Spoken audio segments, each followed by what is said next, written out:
YCN, your local view on WVBK-CA, serving Manchester, Londonderry, Vermont, and South Charlestown, New Hampshire, and WVBQ-LP, serving Charlestown, New Hampshire, and Rockingham, Vermont. Tonight on YCN, New Hampshire is seeking federal funding for Superstorm Sandy, while Vermont is still unsure on how much they will receive for Tropical Storm Irene.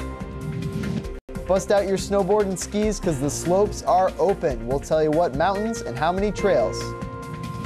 Learn about a dinner theater called Ye Olde Madrigal Fest that helps raise money for high school drama programs.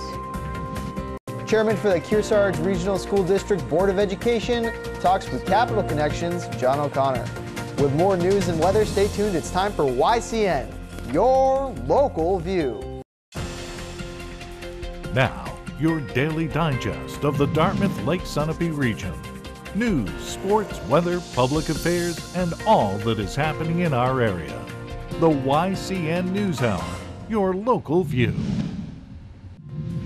Good evening, ladies and gentlemen, and welcome to YCN. I'm David Carmichael. Governor John Lynch is asking President Barack Obama to declare a major disaster status for the state of New Hampshire because of Superstorm Sandy. Lynch says county and state damages due to last month's storm exceed $3.6 million.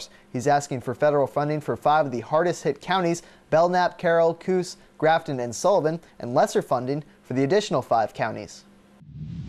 With New Hampshire trying to find federal funding, there's still no definite word on how much federal funding Vermont will receive to help the recovery from Tropical Storm Irene. Governor Peter Shumlin's administration expressed confidence earlier this year that FEMA would cover up to 90% of the estimated $120 million in costs tied to the recovery from the storm that happened late August of last year. New Hampshire could save up to $114 million if it decides not to expand Medicaid under the new federal health care law, but it would lose $2.5 billion in federal aid towards health care for the state's uninsured. The State Health and Human Services Department has released Part 1 of a study on the impact of expanding Medicaid.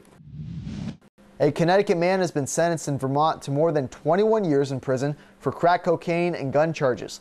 Court records say Frank Annette was the leader of a drug ring conspiring with at least 6 others to distribute crack cocaine, heroin, and other drugs in the Windsor area from the spring of 2007 to January of 2009.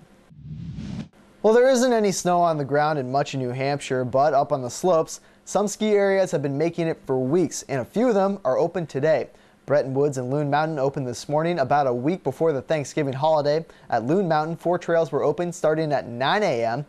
Other mountains in Vermont that have opened include Killington with 13 trails and Okemo with 11.